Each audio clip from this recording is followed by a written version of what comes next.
तू ना थकेगा कभी, तू ना रुकेगा कभी, तू ना मुड़ेगा कभी, कर शपथ, कर शपथ, कर शपथ।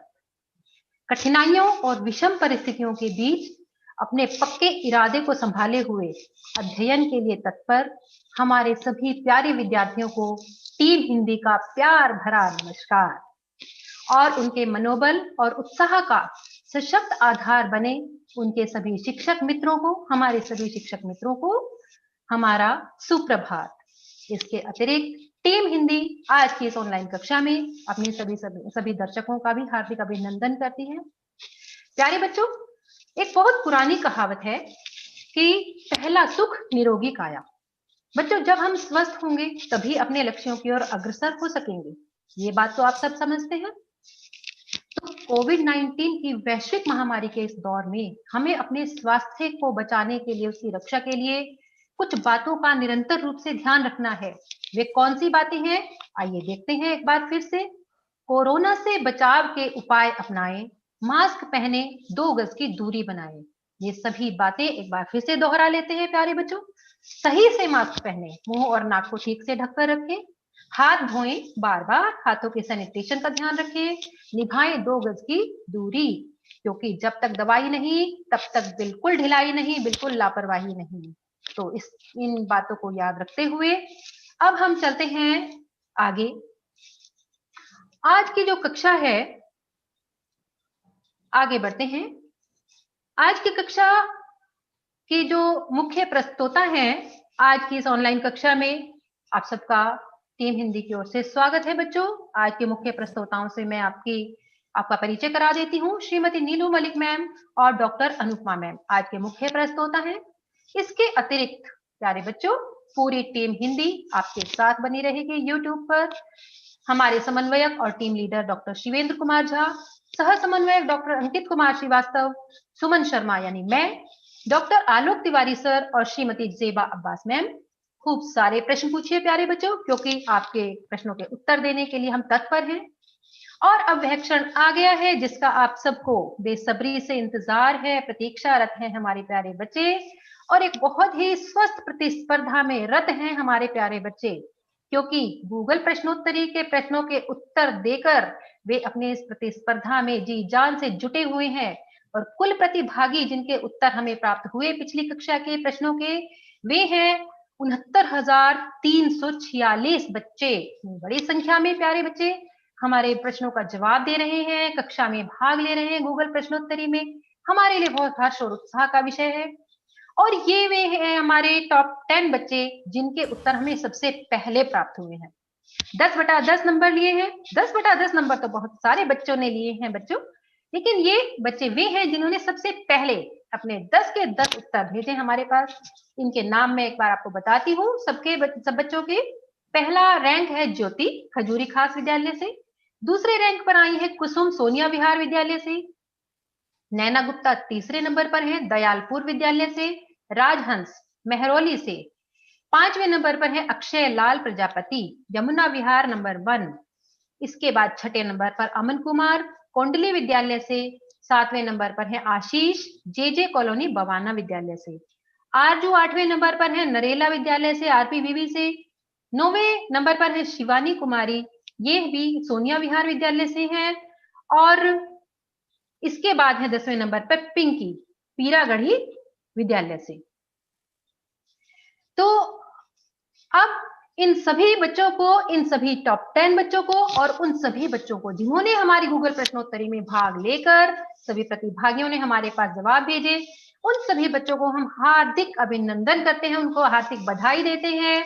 और आगे बढ़ने के लिए भी हम कामना करते हैं कि हमारे प्यारे बच्चे इसी तरह से उत्साहपूर्वक अपने प्रतिस्पर्धा में लगे रहें, एक दूसरे से आगे बढ़ने का प्रयास करते रहें और इसी तरह से गूगल प्रश्नोत्तरी में भाग लेते रहें, कक्षा को अटेंड करते रहें। तो प्यारे बच्चों, अब चलते हैं आज की कक्षा की ओर। आप सब जानते हैं कि पिछली कक्षा में हमने अपनी पुस्तक अभिव्यक्ति और माध्यम का प्रारंभ किया था बच्चों। विभिन्न माध्यमों के लिए लेखन, इस पाठ को प्रारंभ किया था और जाना था कि अभिव्यक्ति के यानी जनसंचार के कौन कौन से माध्यम हैं, मुख्य माध्यम कौन कौन से हैं। संचार और जनसंचार में अंतर क्या है? और हमने जाना था कि जनसंचार का सबसे प्राचीन माध्यम है मुद्रित माध्यम, यानी प्रिंट मीडिया, प्रिंटेड माध्यम जिसे हम कहते हैं। और आज हम पढ़ने जा रहे हैं जनसंचार के इलेक्ट्रॉनिक माध्यमों के बारे में, और उसके लिए हम सब मिलकर चलते हैं नीरू मैम की कक्षा में। तो बच्चों, तैयार हैं आप सब मेरे साथ नीरू मैम की कक्षा में चलने के लिए? तो चलिए नीरू मैम, क्या हम कक्षा में आ सकते हैं?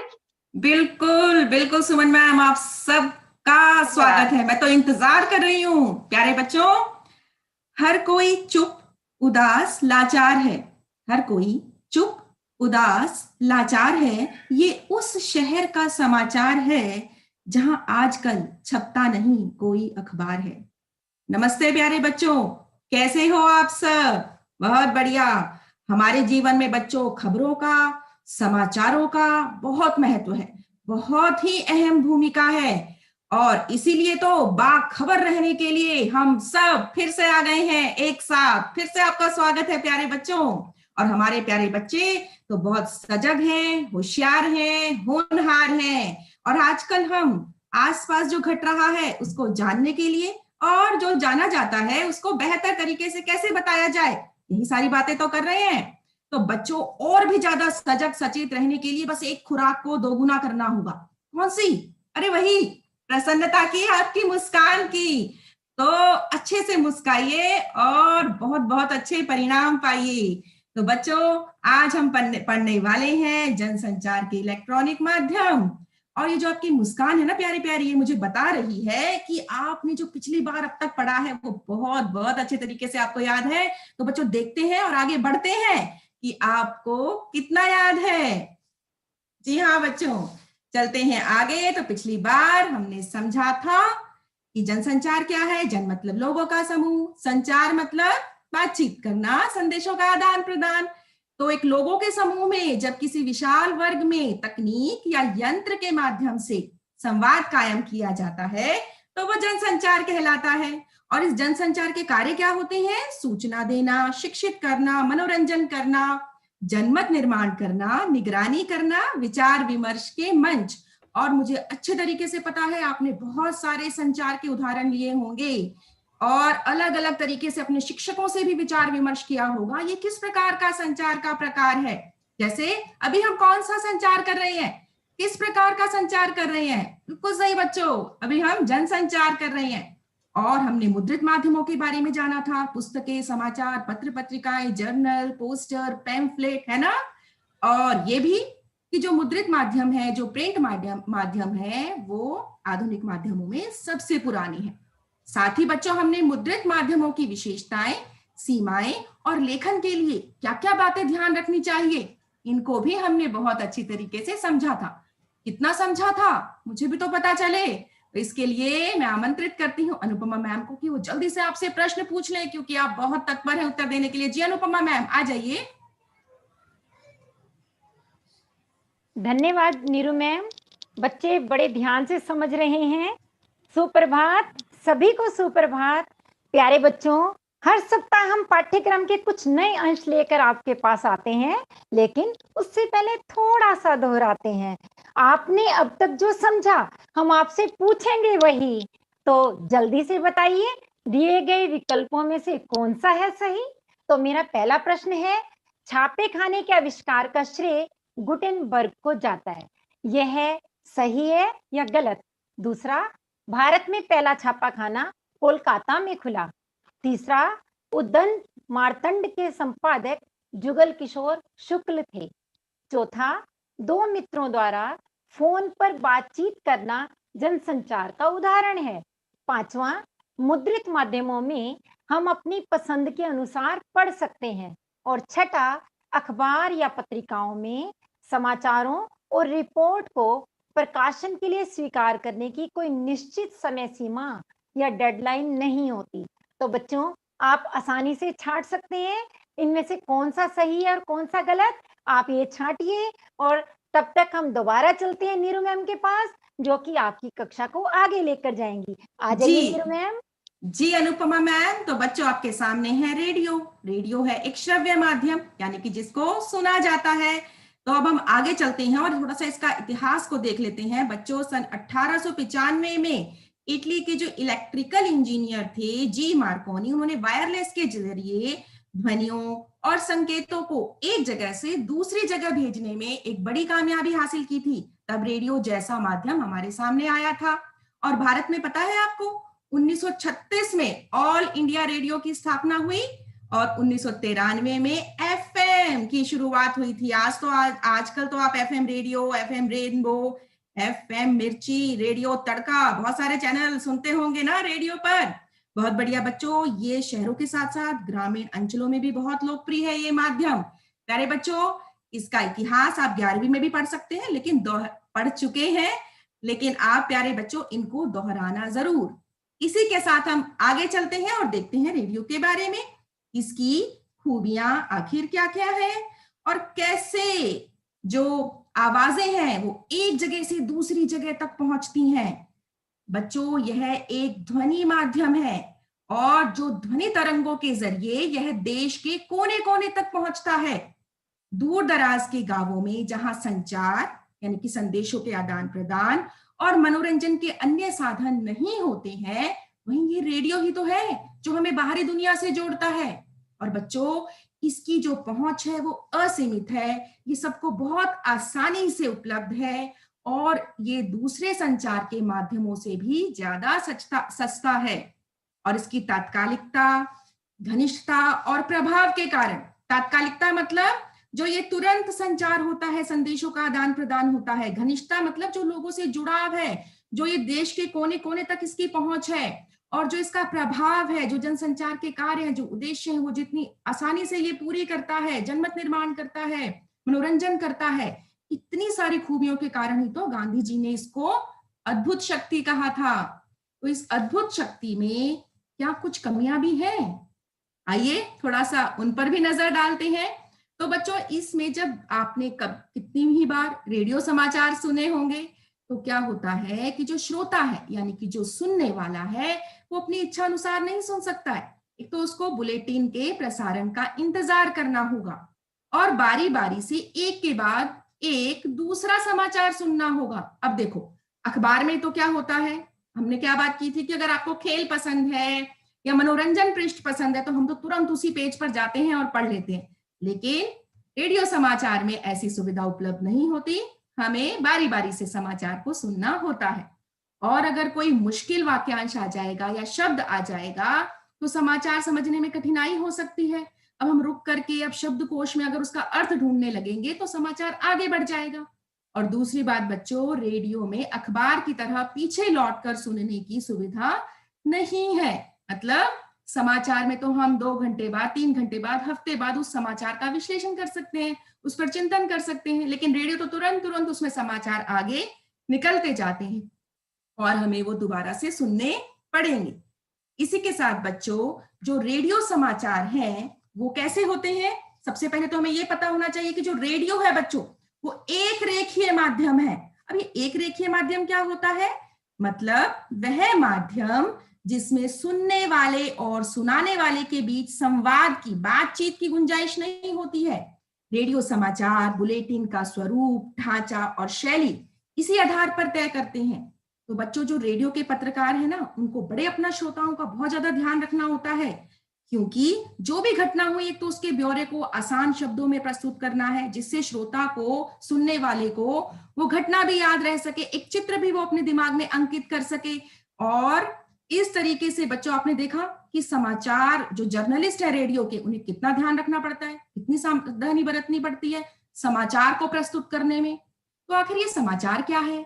समाचार किसी भी ताजा घटना, विचार या समस्या की रिपोर्ट है जिसमें अधिक से अधिक लोगों की रुचि हो और जिसका अधिक से अधिक लोगों पर प्रभाव पड़ रहा हो।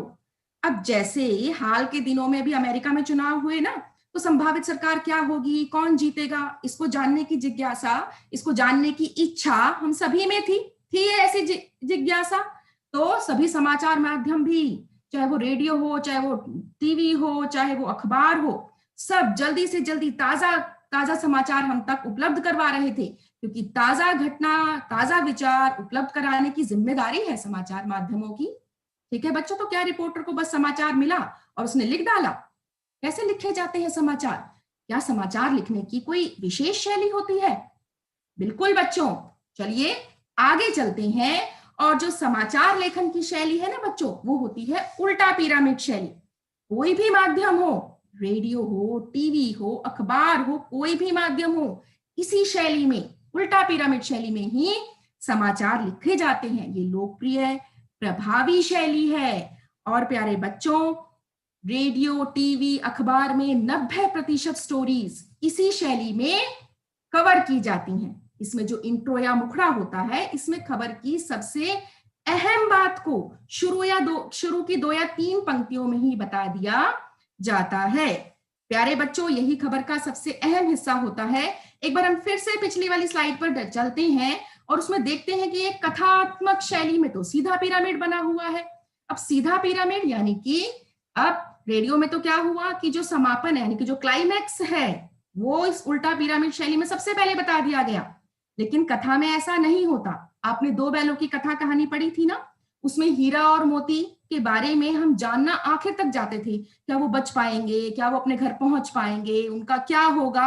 अंत में जाकर हमें पता चला कि कैसे वो अपने बंधन तोड़वाते हैं और अपने घर वापस पहुंचते हैं। लेकिन पता है, अगर यही उल्टा पिरामिड शैली में लिखा जाता तो सबसे पहला मुख्य शीर्षक इंट्रो ही यही होता कि महीनों से गायब बैल वापस पहुंचे अपने घर। सबसे पहले हमें अहम बात पता चल जाती। यही है उल्टा पिरामिड शैली।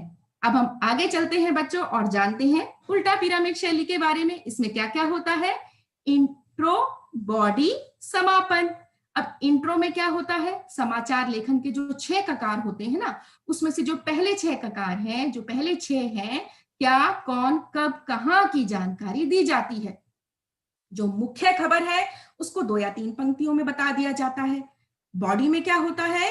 कैसे और क्यों के द्वारा घटना के कारणों पर रोशनी डाली जाती है। विस्तार से घटते हुए क्रम में समाचार के बारे में बताया जाता है। और समापन में बच्चों ये सूचना कहां से मिली, ये घटना, विचार, सूचना आया कहां से, इसके बारे में बता देते हैं। और नहीं तो कुछ प्रासंगिक तथ्य, उस घटना से जुड़े हुए कुछ बातें या सूचनाएं दी जाती हैं। अब बच्चों आगे चलते हैं और मेरे प्यारे बच्चे अब अपने कॉपी और पेन में कुछ लिखने वाले हैं, क्योंकि ये एक रेडियो समाचार सुनने वाले हैं। तो बच्चों थोड़ा इंट्रो भी लिखना, 4 ककार। आकाशवाणी से प्रस्तुत है समाचार संध्या।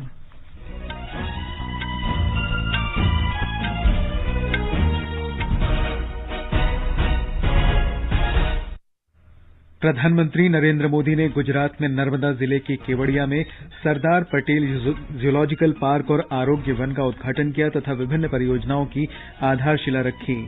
कोविड से स्वस्थ होने की दर बढ़कर 91% से अधिक हुई। बिहार में विधानसभा चुनाव के दूसरे चरण के लिए प्रचार जोरों पर। 94 सीटों के लिए मंगलवार को मतदान होगा।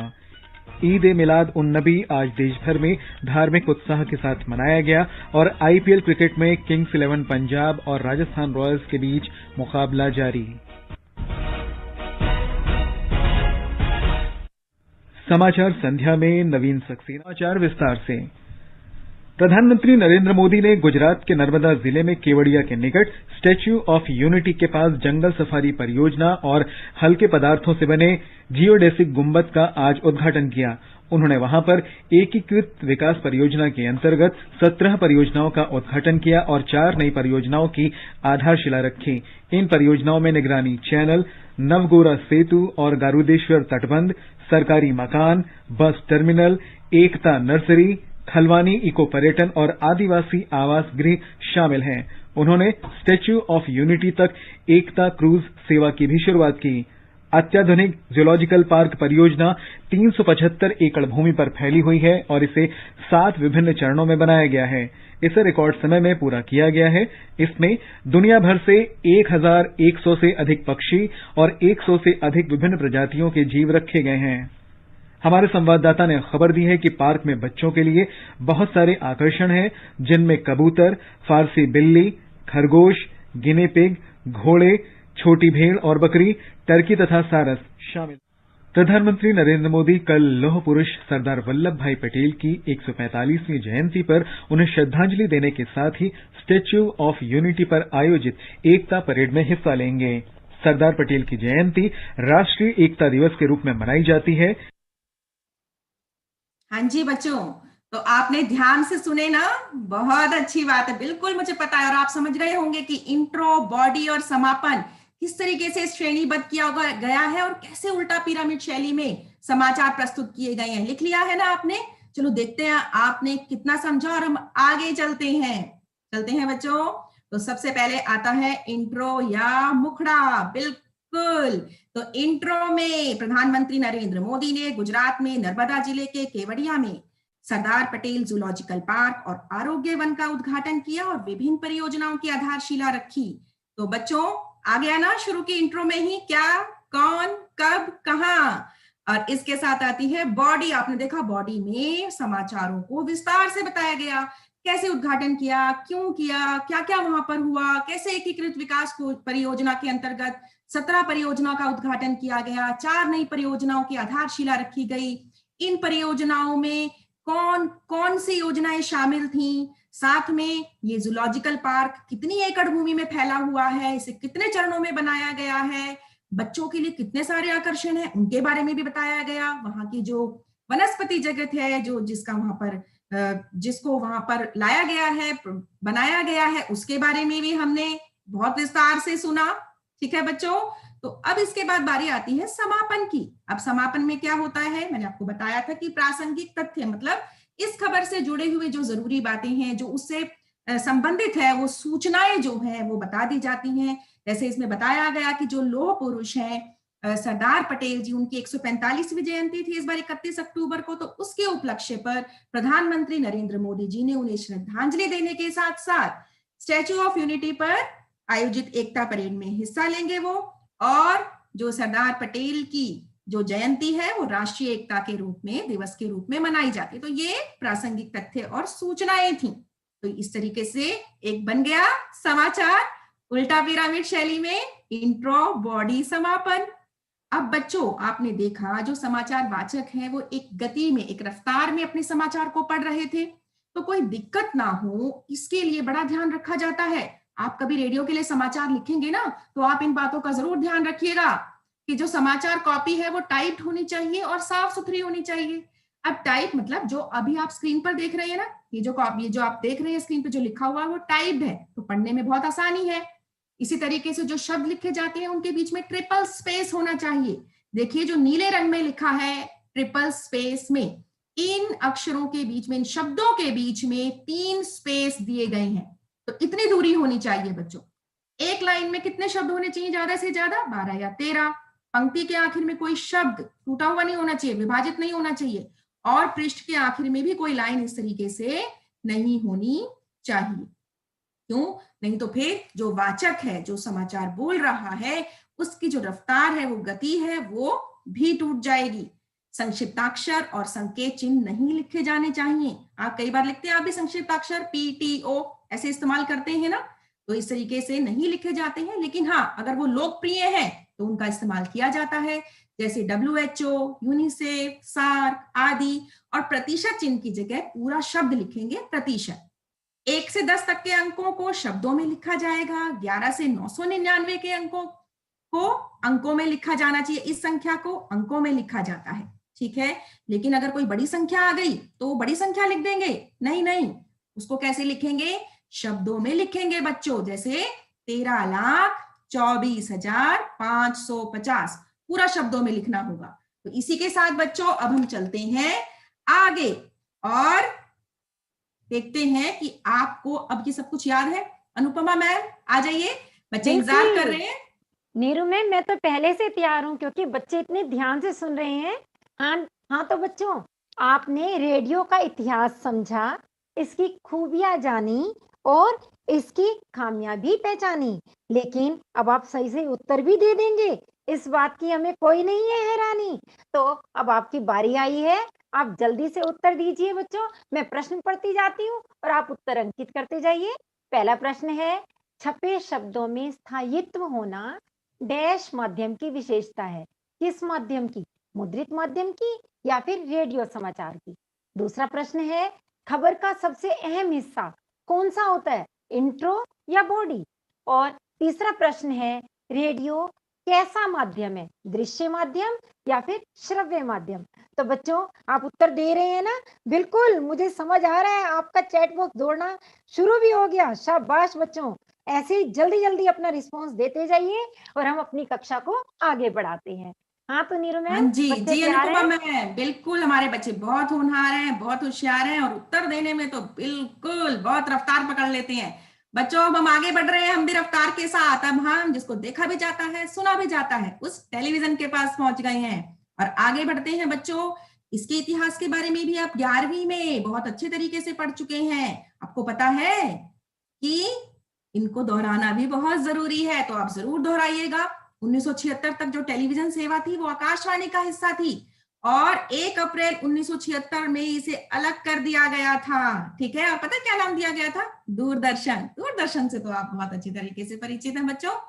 और बच्चों, अब एक बहुत बड़ी खबर आ रही है गुजरात से कि कई इलाकों में भूकंप के झटके महसूस किए हैं। दहशत के मारे लोग अपने अपने घरों से निकल आए हैं और ये भूकंप के झटके पूरे गुजरात में महसूस किए जा रहे हैं। नहीं नहीं, ऐसा कुछ भी नहीं हुआ है। आप सब यहीं पर रहेंगे, कभी अपने गुजरात में रहने वाले रिश्तेदारों को फोन करने लगे, कोई खबर नहीं आ रही, ये तो जून की खबर है। और हम तो बताना चाहते हैं कि जब टीवी पर खबरें दिखाई जाती हैं, वो भी इसी तरीके से मुख्य खबर सबसे पहले बताई जाती है। तो मुख्य खबर पहले बताई जाती है, मतलब फ्लैश या ब्रेकिंग न्यूज, जो कि मैंने अभी अभी आपको बताई। अब फ्लैश या ब्रेकिंग न्यूज हो गई, तो लेकिन अभी भी बच्चों, अभी जो एंकर है उसके पास बहुत सारा अभी जानकारी नहीं आई है, तो उसने कैसे, फिर वो ड्राई एंकर जो है वो खबर के बारे में दर्शकों को बताते हैं जब तक खबर के दृश्य नहीं आते हैं, और वो जो रिपोर्टर से जो भी सूचनाएं मिली हैं उसी के आधार पर सूचनाएं दी जाती हैं। अभी जैसे यहाँ पर एंकर क्या बता रहे होंगे, एंकर बता रहे होंगे कि गुजरात में पिछले 24 घंटों में 4 बार भूकंप के झटके महसूस किए गए हैं। थोड़ी देर पहले आए भूकंप की तीव्रता रिक्टर स्केल पर 5.5 मापी गई है और लोग डर के कारण घरों से बाहर निकल आए हैं। तो ये बातें तो अभी एंकर बता रहा है, लेकिन उसके पास कोई भी दृश्य नहीं है।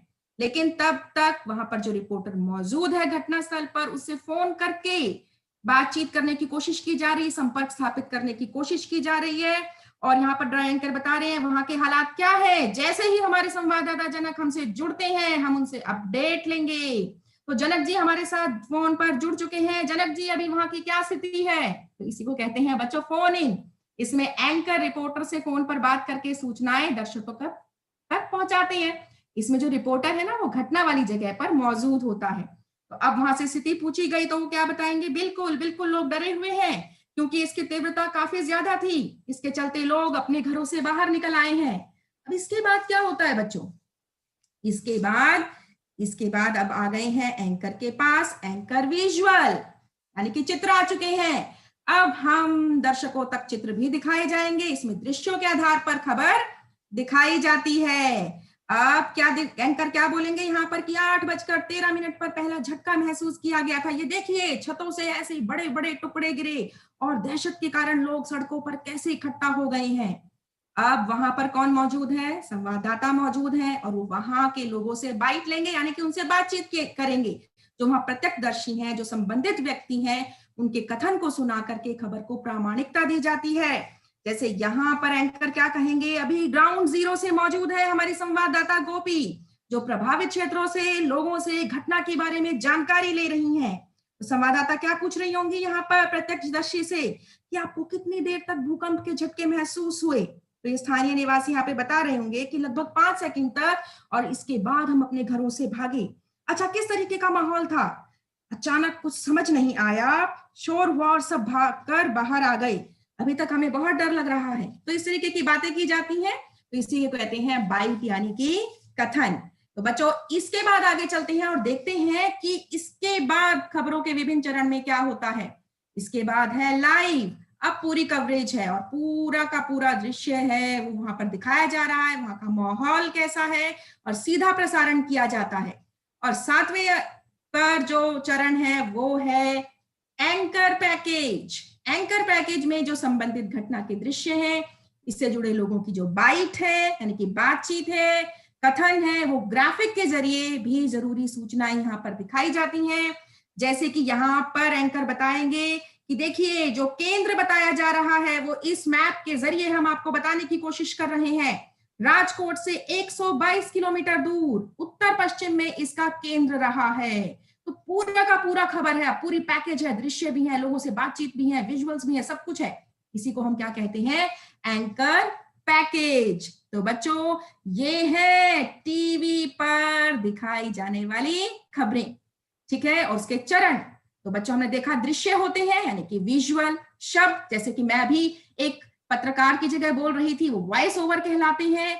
और वॉइस ओवर के साथ साथ कुछ और भी चलता है खबरों में, तो उसको सुनते और मैं देखती हूँ कि आप उन अलग ध्वनियों को पहचान पाते हैं क्या? तो सुनते हैं एक खबर जी।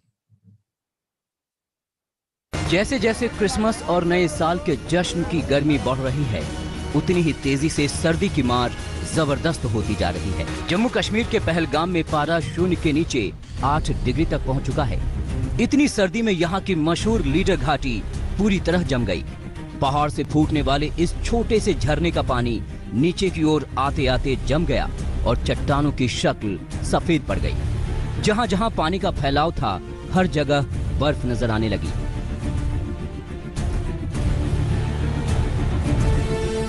इस साल तो बहुत सर्दी है, कोहरा लगा है, ये दरिया भी जम गए हैं और पहाड़ों पर नहीं चढ़ सकते हैं, उधर फिसल जाती हैं इसी कोहरा की वजह से।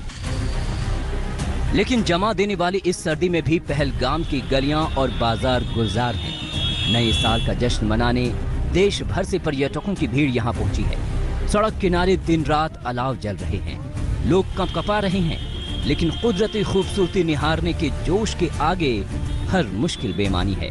जो लोग पहली बार यहाँ पहुंचे हैं बर्फ से पटी वादियां देखकर चकाचौंध हैं।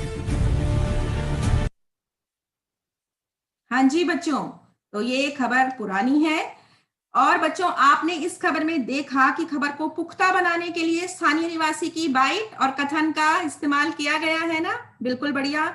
और इसके अलावा कुछ प्राकृतिक आवाजें भी थी बच्चों जो दृश्यों के साथ साथ चल रही थी। जैसे जब स्थानीय निवासी बोल रहे थे तो पीछे से एक झरने के बहने की आवाजें थी। ऐसे ही जब सड़क का दृश्य था वहां पर सड़क का शोरगुल, हॉर्न की आवाजें थी। तो ये जो साउंड होती हैं ये नेट साउंड कहलाती हैं, ये प्राकृतिक ध्वनि होती है बच्चों। और ये आवाजें जो है वो शूट करते हुए अपने आप आ जाती हैं और बच्चों इन आवाजों से खबर का मिजाज बनता है। अब जैसे किसी आंदोलन के लिए कोई रिपोर्टर खबर लेकर के आ रहा है और वो आगे आगे बढ़ जाए कि आगे बढ़ता चला जाए कि भाई नारे लगे और इसके बाद किसी नेता की बाइट या कथन को दिखा दे, तो ये जो खबर है ये बहुत अच्छी खबर का नमूना बिल्कुल भी नहीं होगा। वहां पर चाहिए रिपोर्टर को कि वो लोगों को नारे लगाते हुए भी दिखाए। ठीक है बच्चों, तो ये है टीवी पर खबरों के चरण, दृश्य, वॉइस ओवर। और मेरे प्यारे बच्चों हम इसी के साथ आभार व्यक्त करते हैं यूट्यूब चैनल का और आज तक चैनल का और आकाशवाणी समाचारों का जिससे हमने क्लिपिंग्स ली हैं, जितने भी हमने फोटो लिए हैं और हमने इनका उपयोग पूरी तरह से, ये शैक्षणिक उपयोग है, हम एक बार फिर से आभार व्यक्त करते हैं। तो बच्चों इसी के साथ रेडियो और टेलीविजन समाचार की भाषा शैली कैसी होनी चाहिए? लगभग वैसी जैसी मुद्रित माध्यमों में होती है। कि क्यों? क्योंकि लोगों तक पहुंचने का जो माध्यम है बच्चों वो भाषा है। तो भाषा ऐसी हो जो सबको आसानी से समझ में आ जाए। वाक्य छोटे होने चाहिए, सीधे होने चाहिए, स्पष्ट होने चाहिए। तथा, एवं, अथवा, व, किंतु, परंतु, यथा आदि शब्दों के प्रयोग से बचना चाहिए और उनकी जगह या, लेकिन आदि शब्दों का इस्तेमाल करना चाहिए।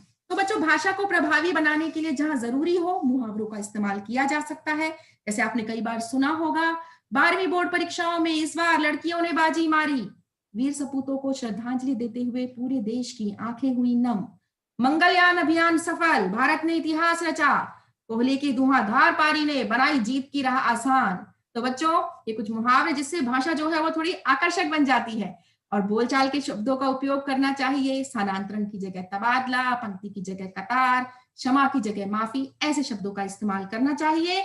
और हम आगे चलते हैं और देखते हैं कि आपने टेलीविजन समाचार को भी कितने ध्यान से सुना है। जी अनुपमा मैम, बच्चे तैयार हैं? आ जाइए। नीरू मैम, मैं तो यही हूँ अपने बच्चों के पास, चैट बॉक्स में उनके बहुत प्रत्युत्तर बढ़िया, देख रही बहुत हूँ बढ़िया मैम। और ये देख पा रही हूँ कि बच्चे लिख रहे हैं, नीरू मैम आप ऑनलाइन कक्षाएं कितने अच्छे से रोचक ढंग से पढ़ा रही हैं, हमें बहुत मजा आ रहा है।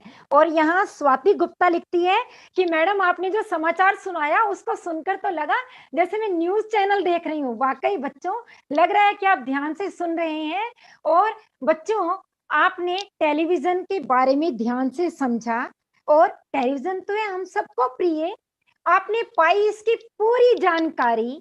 और अब बच्चों उत्तर देने की कर लो तैयारी, क्योंकि अब आई आपकी बारी। मेरा पहला प्रश्न है, किसी बड़ी खबर को तत्काल दर्शकों तक कम से कम शब्दों में पहुंचाना क्या कहलाता है? क, फ्लैश या ब्रेकिंग न्यूज, या ख, फोन इन। दूसरा प्रश्न, भाषा को प्रभावी बनाने के लिए समाचार लेखन में क्या प्रयोग किया जाता है? कठिन शब्दों को या फिर मुहावरों को? तीसरा प्रश्न, टेलीविजन समाचार लेखन में प्राकृतिक ध्वनि कहलाती है, क्या कहलाती है? नेट साउंड या वॉइस ओवर? और चौथा प्रश्न है, समाचार लेखन शैली को डैश कहते हैं? क, उल्टा पिरामिड शैली, ख, सीधा पिरामिड शैली। तो बच्चों, आप पहले की तरह ही जल्दी जल्दी अपने उत्तर यहाँ पर अंकित कीजिए और नीरू मैडम आपकी कक्षा को अगले मुद्रित माध्यम, अगले जनसंचार माध्यम की ओर लेकर के चलेंगी। आ जाइए नीरू मैम। जी जी अनुपमा मैम, बहुत बहुत धन्यवाद। धन्यवाद बच्चों, आपको जो इतना मजा आ रहा है तो मुझे भी अब मजा आने लग गया है पढ़ाने में। भाई प्यारे प्यारे बच्चों को मजा आएगा तो टीचर को भी अपने आप मजा आता है।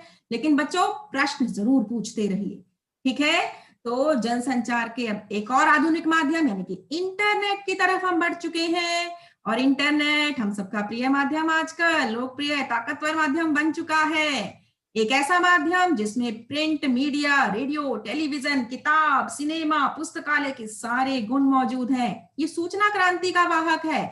आज संसार मानव की मुट्ठी में समा गया है बच्चों। सागर क्या, आसमान क्या, सब कुछ, हर चीज हमारी पकड़ में आजकल आ चुकी है।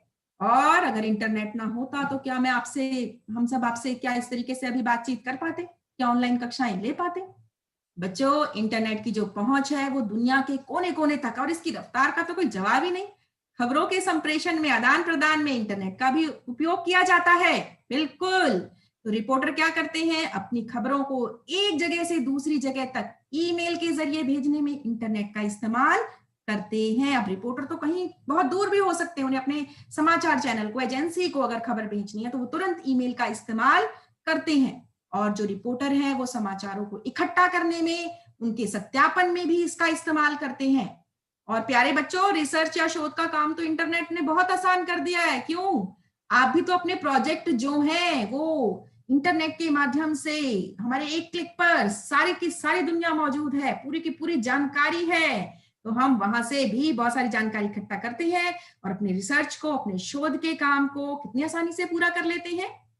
इसके बाद है बच्चों, टेलीविजन या अन्य समाचार माध्यमों में खबरों के बैकग्राउंडर तैयार करने या किसी खबर की पृष्ठभूमि तत्काल जानने के लिए, जहां पहले ढेर सारी अखबारी कतरनों की फाइलों को ढूंढना पड़ता था, वहीं आज चंद मिनटों में इंटरनेट से कोई भी पृष्ठभूमि खोजी जा सकती है। कैसे कैसे खोजी जा सकती है?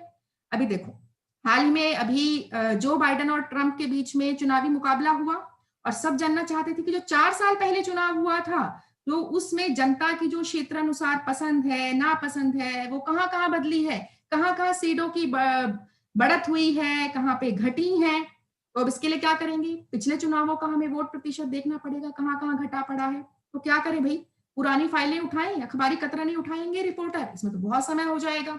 अब पृष्ठभूमि तैयार करनी है आज के चुनाव की, आज की खबर की, तो उसके लिए क्या करेंगे? वो इंटरनेट के जरिए एक क्लिक पर 4 साल पहले के सारे आंकड़े उठा लेंगे और अपने समाचार की जल्दी से पृष्ठभूमि तैयार करते हुए समाचार को प्रस्तुत कर देंगे। ठीक है बच्चों, तो इंटरनेट ने देखा हमारा काम, रिपोर्टर का काम, सबका काम कितना आसान कर दिया है। तो इसी के साथ अब हम चलते हैं प्यारे बच्चों आगे। इंटरनेट पत्रकारिता। इंटरनेट पत्रकारिता बच्चों, पत्रकारिता मतलब खबरों का संचार। संचार मतलब एक जगह से दूसरी जगह तक पहुंचाना, खबरों को पहुंचाना। अब खबरें क्या होती हैं? खबरें होती हैं कोई घटना, विचार, सूचना की रिपोर्ट, यानी कि घटना, सूचना, विचार की रिपोर्ट को एक जगह से दूसरी जगह तक पहुंचाना ही पत्रकारिता है। अब हम इस को एक जगह से दूसरी जगह पहुंचाने के लिए किसका इस्तेमाल करते हैं? जनसंचार के माध्यमों का, जैसे रेडियो, टीवी, अखबार, इंटरनेट। रेडियो के जरिए पहुंचाएंगे तो हो गई रेडियो पत्रकारिता, टीवी के जरिए टेलीविजन पत्रकारिता, और इंटरनेट के जरिए इंटरनेट पत्रकारिता। ठीक है बच्चों, तो इंटरनेट पर अखबारों के प्रकाशन या खबरों का आदान प्रदान ही इंटरनेट पत्रकारिता है, और ये पूर्ण रूप से ऑनलाइन पत्रकारिता है। हम इसमें ये जो है वो देश काल की सीमाओं को तोड़ते हुए डिजिटल माध्यम से की गई पारस्परिक, मतलब आपस में एक दूसरे के साथ अभिव्यक्ति तो आप अच्छी तरीके से जानते हैं, भाव, सूचनाओं और विचारों को प्रस्तुत करना, बताना है, यही है पारस्परिक अभिव्यक्ति। और इंटरनेट पर हम किसी भी रूप में चर्चाओं में, परिचर्चाओं में, बहसों में, फीचर में, अपने समय देश और समाज के प्रति जब जागरूक रहते हैं तो बच्चों यही इंटरनेट पत्रकारिता है। इसमें सूचनाओं का इंतजार नहीं करना पड़ता, बहुत जल्दी से सूचनाएं एक जगह से दूसरी जगह पहुंच जाती हैं। इसमें social networking sites, blog, YouTube सब कुछ शामिल है। थोड़ा सा और इसमें हम देखते हैं इंटरनेट पत्रकारिता को, तो इसी के साथ बच्चों हम चलते हैं आगे। ठीक है, तो इंटरनेट पत्रकारिता को बच्चों निम्नलिखित बिंदुओं के अंतर्गत हम देख सकते हैं। एक तो है वेब मीडिया। ठीक है, इसमें अलग अलग साइटों के सहारे हम सूचनाएं जो हैं और विचारों की प्रस्तुति और अभिव्यक्ति की जाती है। जैसे समाचार पत्र के साइट खोल लीजिए, कोई भी समाचार पत्र वहां पे जाके, टेलीविजन साइट है, गूगल है, ईमेल है, सार्वजनिक साइट है, दुनिया भर की जानकारी मिल जाएगी। यूट्यूब पे जाइए, आपको कुछ भी जानकारी चाहिए आजकल तो यूट्यूब पर तुरंत मिल जाती है। इसी के साथ बच्चों ब्लॉग। अब ब्लॉग क्या होते हैं? जब हम अपने विचारों को, सूचनाओं को दूसरों तक पहुंचाने का ये एक बहुत ही अच्छा माध्यम होते हैं। तो ईमेल की तरह ही ब्लॉगर को अपना खाता खोलना होता है। इसमें आपकी सामग्री को पढ़ने वाला भी अपनी राय दे सकता है और बहस भी कर सकता है।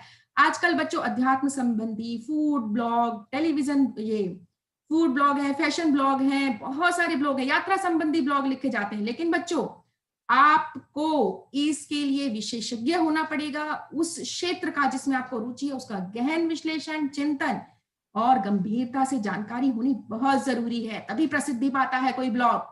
इसके साथ ही है सोशल नेटवर्किंग साइट।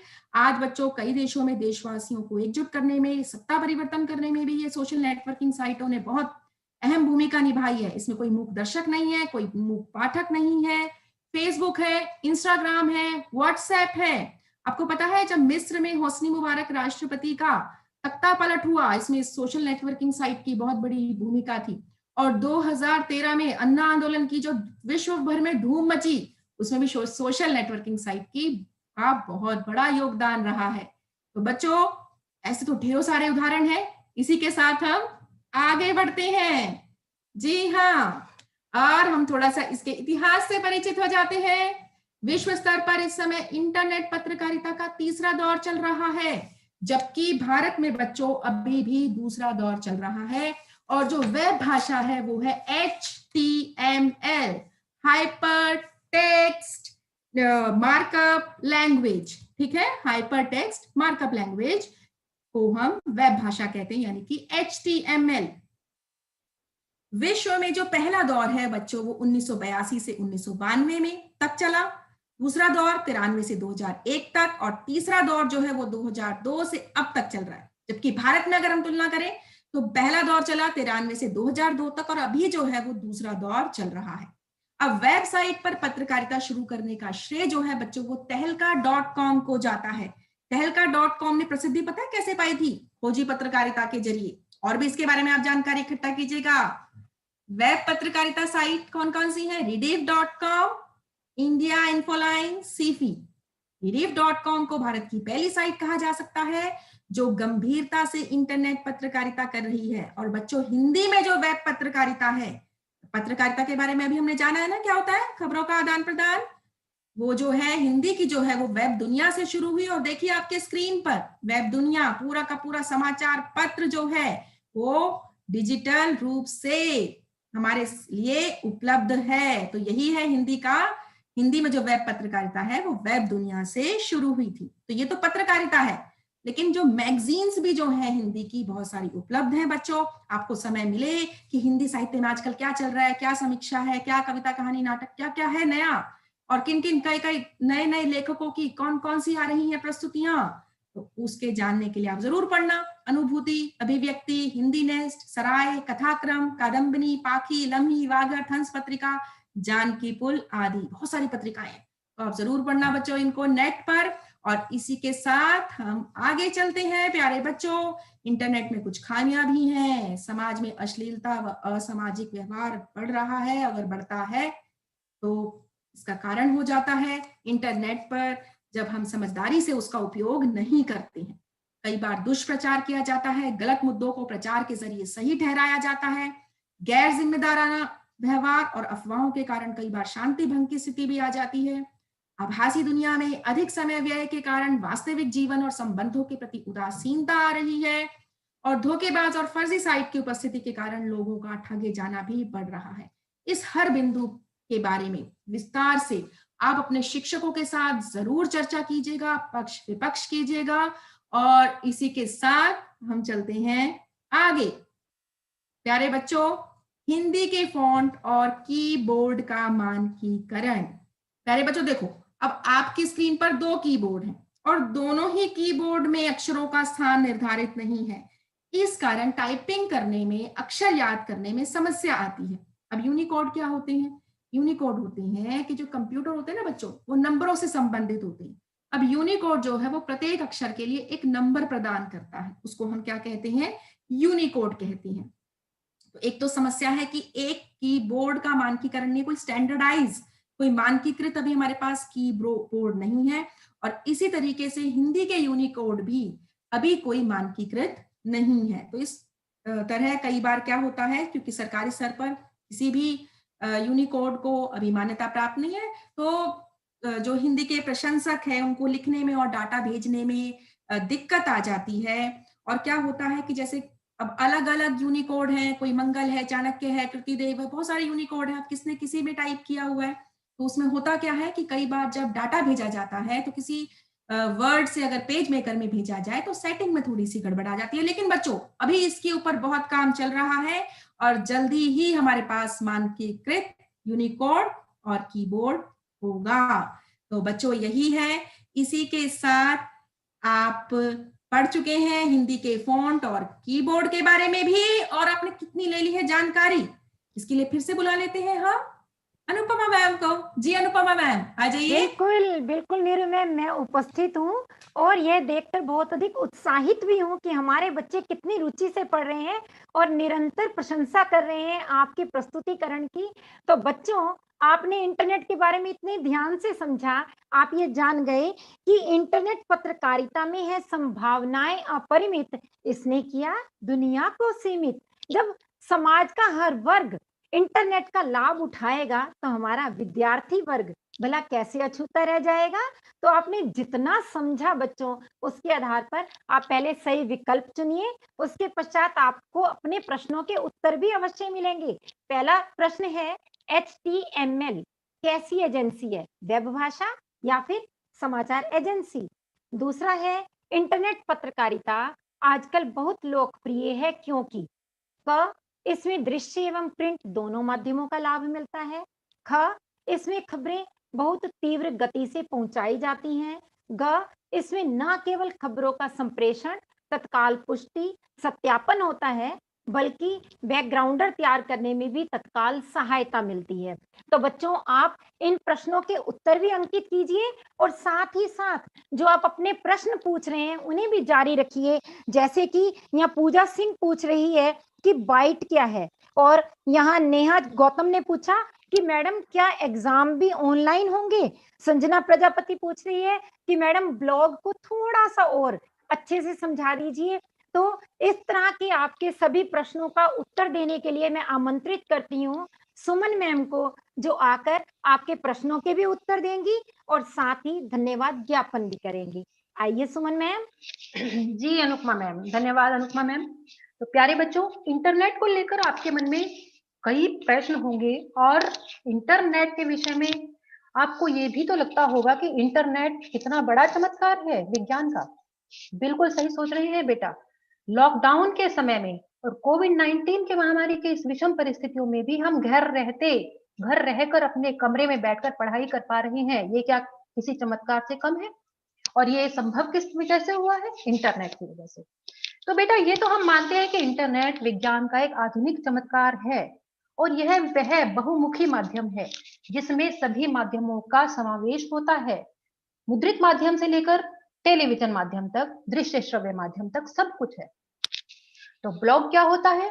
इसके विषय में आपको भी नीरू मैम ने बताया था कि ब्लॉग वे साइट्स हैं बेटा जिस पर हम अपने कुछ जो विचार हैं वे व्यक्त कर सकते हैं। लेकिन वे विचार किसी भी विषय के बारे में हो सकते हैं, किसी भी टॉपिक पर हो सकते हैं, जो भी आपकी रुचि का विषय हो, परंतु हम वह जानकारी उसमें प्रस्तुत करते हैं दूसरे लोगों को पढ़ने के लिए जो हमारे शोध और हमारे पूरे विचार विमर्श के बाद हमारे निष्कर्षों के रूप में निकलती है। यानी वह प्रामाणिक होनी चाहिए, विश्वसनीय होनी चाहिए और तथ्यों पर आधारित होनी चाहिए। बाइट वे कथन होते हैं जब हम किसी बड़ी घटना के स्थान पर प्रत्यक्षदर्शी लोगों के कथन सुनवाते हैं। किसी समाचार का वह भाग है बाइट जब किसी बड़ी घटना के स्थल पर मौजूद लोग अपने अनुभव हमें बताते हैं, संवाददाताओं को बताते हैं। उन कथनों को हम बाइट कहते हैं बच्चों। तो अब हम कुछ चर्चा कर लेते हैं कि इंटरनेट जो हमारे लिए इतना अधिक उपयोगी माध्यम है और हमारे पूरे जीवन को इसने एक तरह से आच्छादित कर लिया है। वर्तमान समय में यह तो आप लोग भी मानते हैं बेटा, मनोरंजन से लेकर शिक्षा, व्यापार और पूरा मार्केटिंग, पूरा विश्व एक ग्राम बन गया है। कौन सा विषय है जो इंटरनेट जिसे समावेश नहीं करता? परंतु जिस प्रकार हर सिक्के के दो पहलू होते हैं बच्चों, उसी प्रकार से जो भी विज्ञान के चमत्कार या विज्ञान के आविष्कार हैं उनके दो पहलू हमारे सामने होते हैं। उनके हमें बहुत से लाभ भी होते हैं और हानियां भी होती हैं। तो इंटरनेट के जो लाभ हैं वे तो हम सबने देख लिए, परंतु हानियों की तरफ भी हमारी दृष्टि बराबर होनी चाहिए। इंटरनेट के जो नुकसान है वे आप समय समय पर देखते रहते हैं। विद्यालय में भी आपको बताया जाता है कि इंटरनेट से साइबर क्राइम जो आजकल के समय में पैदा हुआ है वो इंटरनेट के दुरुपयोग के कारण हुआ है बच्चों। इसमें स्पैपिंग, हैकिंग और धोखाधड़ी के अनेक प्रकार के केस हमारे सामने आते हैं। आपको बच्चों याद होगा पिछले समय में एक ब्लू व्हेल नाम का एक इंटरनेट पर गेम शुरू हुआ था। उस गेम को खेलकर बहुत सारे बच्चों की जान भी गई थी, उन्होंने अपने प्राणों से हाथ धो लिए थे और उन्हें कितना नुकसान हुआ था। तो इस प्रकार की हानिकारक वस्तुएं, सामग्रियां हमें इंटरनेट पर बहुत बार मिलती हैं। बहुत बार हमारी जो जानकारी है, जो हमारे दस्तावेज हैं, उनकी चोरी हो जाती है। कुछ धोखाधड़ी वाली साइट्स भी हैं जो हमारी जानकारियों को, हमारे तथ्यों को, हमारे व्यक्तिगत जो हमारी दस्तावेज हैं उनको वे चुरा लेते हैं। तो बेटा इस माध्यम को प्रयोग करते समय हमें बहुत ही अधिक सजग और सचेत रहना होगा। और एक बात और कि जब हम जनसंचार माध्यम के रूप में इसका प्रयोग करते हैं तो बहुत सी साइट्स ऐसी होती हैं जो समाचारों को अपनी दृष्टि से देखकर अपने ही निहित स्वार्थों को पूरा करने के लिए उन्हें गलत तरीके से प्रस्तुत भी करते हैं। तो जब भी हम कोई समाचार पढ़ें इंटरनेट पर, उसकी विश्वसनीयता और प्रामाणिकता को पहले जांच लें, तब उस पर विश्वास करें। ना कि हर एक चीज पर विश्वास करके हम ये मानकर बैठ जाएं कि ऐसा ही हो रहा है, क्योंकि सोशल मीडिया का दुरुपयोग भी बहुत बार होता है और उसके जो दुष्परिणाम हैं वो पूरे समाज पर पड़ते हैं। लोगों की भावनाओं को भड़काने के लिए भी इनका प्रयोग किया जाता है, अफवाहों को फैलाने के लिए भी प्रयोग किया जाता है। तो बच्चों ऐसा कई बार होता है। तो आप सब विचारशील बच्चे हैं और इन सब बातों की तरफ ध्यान भी देते हैं, आपको पता भी है कि ऐसा होता है। तो बेटा ये जो इंटरनेट का इतना सशक्त माध्यम है, इसका हमें इस तरीके से प्रयोग करना है कि यह हमारे जीवन के विकास के लिए उपयोग हो, ना कि इसकी हानियां हमारे जीवन को और समाज को प्रभावित करें। तो बच्चों आपके विचार क्या हैं इस विषय में कि इंटरनेट से होने वाली हानियों से हम कैसे बच सकते हैं, या साइबर क्राइम से बचने के लिए हमें कौन सी बातों का ध्यान रखना होगा? इस विषय में हम आपके विचार जानने के लिए उत्सुक हैं। हम प्रतीक्षा करेंगे आपके विचारों की और प्रतिक्रियाओं की। कमेंट बॉक्स में आप जरूर लिखकर भेजिएगा। और इसके साथ आपको कुछ गतिविधियां करने के लिए दी गई हैं बेटा। ये जो प्रश्न है इन्हें आप कीजिएगा और अपने विषय अध्यापकों से जांच कार्य कराइएगा, उनसे भी चर्चा कीजिएगा। और इसी विषय को लेकर हम आगे फिर प्रस्तुत होंगे। आज की कक्षा को हम यहीं समाप्त करते हैं। अपने प्यारे बच्चों का, सभी दर्शकों का धन्यवाद करते हैं, अपनी पूरी टेक्निकल टीम का धन्यवाद करते हैं और आज की प्रस्तोताओं का धन्यवाद करते हुए मैं पूरी टीम हिंदी की ओर से आप सभी से विदा लेती हूँ। बच्चों अपना ध्यान रखिए, अपने स्वास्थ्य का ध्यान रखिए और पढ़ते रहिए, चर्चा करते रहिए। आज की कक्षा को यहीं समाप्त करते हैं। धन्यवाद। नमस्कार।